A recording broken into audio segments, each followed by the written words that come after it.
दोस्तों उम्मीद है आप सब लोग खैरियत से होंगे। दोस्तों आज हम बात करने वाले हैं डार्क लाइफ ऑफ दुबई के बारे में। अब दुबई का ख्याल आता ही आपके जहन में सबसे पहली चीज़ आती है लग्जरी कार्स, गर्ल्स और लग्जरी लाइफस्टाइल। और आपको बताता चलूँ कि प्रोस्टिट्यूशन जो है वहाँ पर कैसे हुकूमत की सरपरस्ती के अंदर ही ये तमाम काम हो रहे हैं, इन तमाम चीज़ों को डिस्कस करेंगे। लेकिन सबसे पहले आपसे रिक्वेस्ट करते चलें कि हमारा चैनल को ज़रूर सब्सक्राइब कर दीजिएगा ताकि जो लेटेस्ट अपडेट्स हैं वो आप तक टाइमली पहुँच सकें। सो बेसिकली पेपर्स की हद तक यूएई एक इस्लामिक स्टेट है, लेकिन हरगिज़ ऐसा नहीं है, बल्कि वो एक सेकुलर स्टेट है। यहाँ पर प्रोस्टिट्यूशन, मसाज सेंटर्स और mafia leaders, gang leaders, match fixers सारी दुनिया में ऑपरेट करते हैं वहाँ से बैठकर। अब उनका पैसा तो यहाँ पर नहीं लगा होता है, क्योंकि वो सारी दुनिया से जो इलीगल मनी है वो सारी दुनिया में इन्वेस्ट कर रहे होते हैं, और जो रिटर्न्स हैं वो यहाँ पर मंगवा रहे होते हैं। उनका पैसा कहीं पर पनामा में लगा है तो कहीं पर स्विस में लगा हुआ है, तो इसी तरह से वो ऑपरेट कर रहे होते हैं। और फिर जो पैसा होता है वो यहाँ पर भी मंगवाते हैं अपने डे टू डे एक्सपेंसेस को मैनेज करने के लिए। और सारी दुनिया में ये जो इलीगल एक्टिविटीज़ होती हैं वो यहाँ से ही ऑपरेट हो रही होती हैं। अब प्रोस्टिट्यूशन के बारे में बात करते चलें तो यहाँ पर इलीगल है यहाँ पर प्रोस्टिट्यूशन, लेकिन हुकूमत की सरपरस्ती में ये तमाम काम कैसे हो रहे हैं, इस सवाल का जवाब आज हम ढूंढेंगे। तो आपको बताता चलूँ कि यूएई में बहुत सारे एरियाज़ ऐसे हैं जहाँ पर कंस्ट्रक्शन वर्कर्स को, लेबर्स को स्लम्स में रखा जाता है। वहाँ पर बहुत बुरे हालात होते हैं, जहाँ पर Indian, Pakistani, Nepali, Indonesian, African, Sudan के जो लोग हैं उनको चिकन रूम्स में रखा जाता है। अब चिकन रूम्स क्या होते हैं आपको बताता चलूँ कि एक कमरे के अंदर 10-10 लोगों को बिल्कुल ऐसे हालात में रखा जाता है जो कि गैर इंसानी हालात होते हैं, जहाँ पर वो बोल भी नहीं सकते हैं। आते साथ ही सबसे पहले उनसे पासपोर्ट ले लिए जाते हैं ताकि वो वापस ना जा सकें, और फिर 2 साल तक उनको जानवरों की तरह 50-50 डिग्री में उनसे काम करवाया जाता है। और अब आप खुद सोचिए कि एक इंसान जब 50 डिग्री में काम कर रहा है और वो ज़ाहिर है सेक्सुअली भी फ्रस्ट्रेटेड हो जाता है, और हज़रत उमर के कानून के मुताबिक 2 माह से ज़्यादा जो है वो अब बीवी से दूर नहीं रह सकते हैं। सो ये इतने ज़लील लोग हैं कि ये 2-2 साल तक लोगों को अपने पास जबरी लेबर करवाते हैं। ऑल दो बहुत सारे रीज़न्स होते हैं इसके पीछे, उनकी फैमिलीज़ जो हैं वो सफ़र करती हैं, और इसके अंदर एजेंट्स का भी बहुत बड़ा हाथ होता है, क्योंकि एजेंट्स जो हैं वो सुहाने ख्वाब दिखाकर इनको लोगों को यहाँ पर लेके आते हैं। स्पेशली जो लेबर तबका है वो तो उधार पकड़ कर यहाँ पर आया होता है, और उधार उतारने की भी उनको टेंशन होती है, तो इस वजह से वो बहुत ज़्यादा सफ़र करते हैं। So basically they are sexually frustrated. और यूएई के कुछ एरियाज़ जहाँ पे बर दुबई है या डेरा है, वहाँ पर रोड्स के ऊपर कुछ ऐसे कार्ड्स कुछ एजेंट्स के ज़रिए से स्प्रेड करवा दिए जाते हैं, जहाँ पर मसाज सेंटर्स की एडवर्टीज़मेंट की जाती है, जहाँ पर गलत तरीके की एडवर्टीज़मेंट की जाती है उन कार्ड्स के ऊपर, जहाँ पर ये जो एस्कॉर्ट्स हैं ये अपनी सर्विसेज और अपने नंबर दे देती हैं उस कार्ड के ऊपर, जो कि इलीगल है ज़ाहिर है, लेकिन ये गवर्नमेंट की सरपरस्ती में ही हो रहा होता है। गवर्नमेंट को भी पता होता है कि हमने ज़ाहिर है इनको 2-2 साल तक यहाँ पर रखा हुआ है, अगर हम इनको ये फैसिलिटी भी फराहम नहीं करेंगे तो ज़ाहिर है ये हम तक पहुँचेंगे, हमारी फैमिलीज़ तक पहुँच जाएंगे। तो इसी वजह से वो आंखें बंद कर लेती हैं वहाँ की अथॉरिटीज़, और ये सब होने देती हैं। वो बेचारा मज़दूर जब इन कार्ड्स को उठाकर इन नंबर्स पर कांटेक्ट करता है, कुछ ऐसे वाक़यात भी रिपोर्ट हुए कि जब वो वहाँ पर गए तो उनको लूट लिया गया, और वो मज़दूर शर्म के मारे पुलिस को रिपोर्ट नहीं कर सके, हमें डिपोर्ट ना कर दिया जाए इस वाक़े के बाद। सो इस वजह से बहुत सारे लोग इन चक्करों में लुटे भी।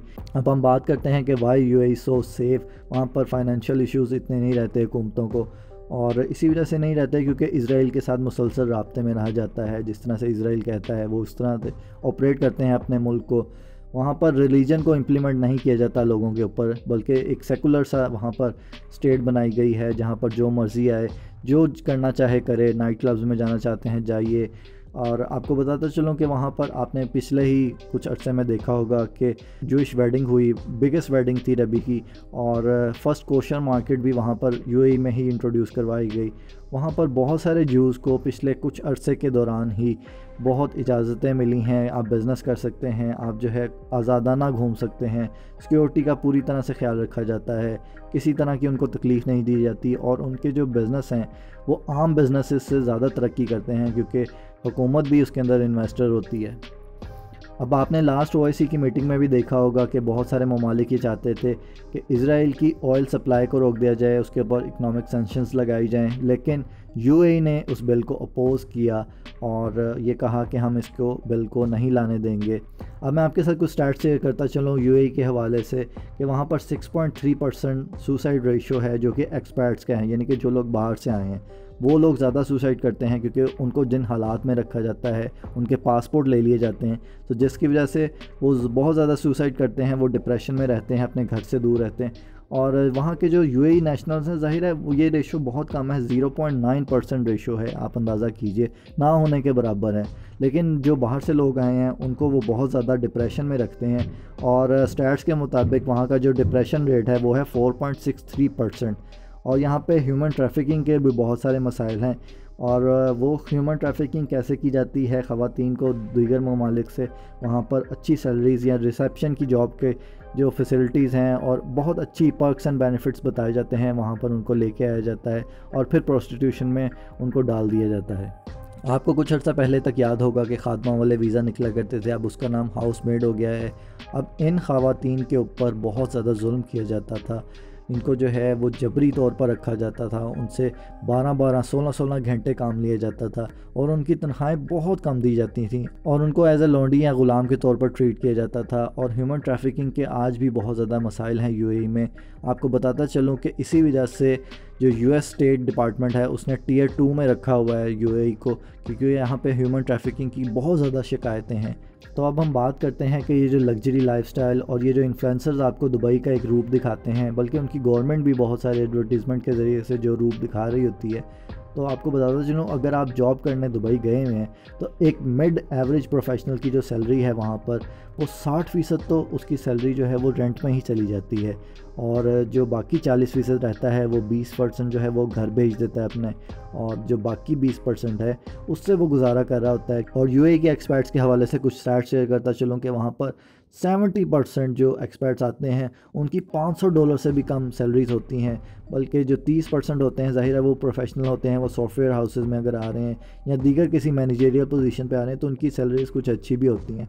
लेकिन इनके अपने लिए जो रूल्स हैं वो बहुत डिफरेंट हैं। वहाँ पर जो एवरेज इनकम है वो 19,000 दिरहम से स्टार्ट होती है। अब आप ख़ुद डिफ्रेंशिएट कर लीजिए कि एक्सपर्ट्स के लिए क्या रूल्स हैं और अपने लिए इन्होंने क्या रूल्स रखे हुए हैं। अब ये जो मसाइल मैंने आपके साथ शेयर किए लेबर तबके के साथ हैं, लेकिन अब ये जो इंस्टाग्राम के ऊपर आपको कच्चा बादाम पक्का बादाम वाली जो ख़वातीन नज़र आ रही होती हैं उनको कैसे हायर किया जाता है, वो जो लग्जरी लाइफस्टाइल आपको दिखा रही होती हैं दुबई का, वो होटल की पिक्चर्स आपको दिखा रही होती हैं, उनको कैसे हायर किया जाता है दुबई में शेखों की खिदमत के लिए और शेखों की याशियों के लिए। तो आपको बताता चलूँ कि इंस्टाग्राम के ज़रिए से उनको अप्रोच किया जाता है, उनके साथ कॉन्ट्रैक्ट्स किए जाते हैं कि साल में आप 5 से 6 बार ज़रूर ये जो आपको प्रोफेशनल डांसर्स होती हैं, स्टेज आर्टिस्ट होती हैं, आपको नज़र आ रही होती हैं, ये सारी जो हैं दुबई क्या करने जाती हैं, इसी काम के ऊपर हायर किया जाता है कि आपको 5 गुना ज़्यादा कॉन्ट्रैक्ट के ऊपर आपको हायर किया जाता है, ज़्यादा सैलरीज़ के ऊपर, पर्क्स एंड बेनिफिट्स, और जो होटल का ख़र्चा है वो भी शेख साहब के ऊपर ही होता है। सो ये जो याशियाँ हैं और ये जो इंस्टाग्राम के ऊपर कच्चा बादाम पक्का बादाम वाली जो सारी ख़वातीन हैं ये दुबई यही करने जाती हैं। तो अब हम बात करते हैं फ़ूड वेस्टेज की। एक तरफ तो अफ्रीकन कंट्रीज़ में खाने को नहीं है, दूसरी तरफ यहाँ पर जो फ़ूड वेस्टेज है वो बहुत ज़्यादा है। पर डे 38% फूड जो है वो वेस्ट हो जाता है और रमज़ान में ये शरह बढ़कर 60% तक चली जाती है। और इनका जो कार्बन फुटप्रिंट है उसके बारे में बात करते चलें तो 218.8 मिलियन मेट्रिक टन यहाँ पर कार्बन फुटप्रिंट है इनका, जो कि बहुत ज़्यादा है। तो अब हम बात करते हैं, अगर यहाँ पर इतनी ही प्रॉब्लम्स हैं तो लोग यहाँ पर आवाज़ क्यों नहीं उठाते हैं। तो आपको बताता चलूँ कि यहाँ पर डेमोक्रेसी नहीं है, बल्कि यहाँ पर जो शेख ने कह दिया वही कानून है। यहाँ पर कंट्रोल मीडिया होता है और आप सोशल मीडिया पे भी इवन कोई इस तरह की हरकत नहीं कर सकते, शेख के ख़िलाफ़ आवाज़ नहीं उठा सकते हैं। तो इसी वजह से लोग जो हैं वो डरते हैं और लेबर तबका तो स्पेशली इस वजह से ज़्यादा खौफज़दा होता है कि हमें डिपोर्ट ना कर दें और हमें जो है कॉन्ट्रैक्ट वायलेशन के अंदर हमें जो है जेल में ना फेंक दें, या हमें ज़्यादा ही बात की तो हमें गद्दार कहते जो हमारा सर है वो कलम कर दिया जाएगा। तो इस वजह से लोग जो हैं वो डरते हैं।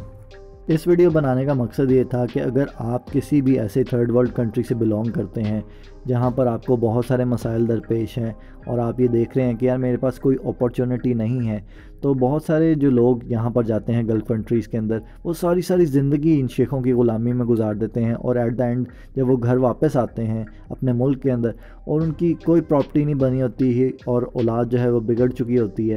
सो आपने ये करना है कि अगर आप यहाँ पर जा रहे हैं तो आप ये एम रखिए कि मैंने इतने साल यहाँ पर पैसे जमा करके मैंने यूरोप की तरफ जाना है, वहाँ पर जॉब करनी है। सो जो मुल्क आपको बेसिक फैसिलिटीज़ ही ना दे सके, जिन्होंने आपको मुर्गियों की तरह स्लम्स में रखा हुआ है, यहाँ पर बिस्तरों में से स्मेल आ रही होती है। लिटरली एक बेड जो है वो 3-3 मंजिला बेड होता है, जिसे यहाँ पर जो कंबल हैं उनको कभी धूप ही नहीं लगी होती है, तो इस वजह से कमरों में बहुत स्मेल होती है, जहाँ पर बहुत सारे मसाइल दरपेश होते हैं। इसी वजह से वो ख़वातीन भी होशियार रहें उन एजेंट से या उन कॉन्ट्रैक्ट से जो कि इंस्टाग्राम पर उनको भेजे जाते हैं, उन शेखों की वो चक्रों में मत आएँ और 5-5 गुना जो सैलरीज़ ऑफ़र की जाती हैं तो वो इसी वजह से की जाती हैं ताकि आपको भी प्रोस्टिट्यूशन के धंधे में डाल दिया जाए।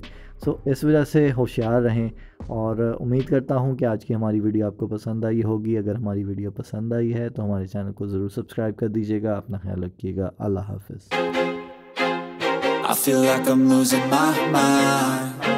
Is everybody in the world blind? Please, Lord, give me a sign, a sign.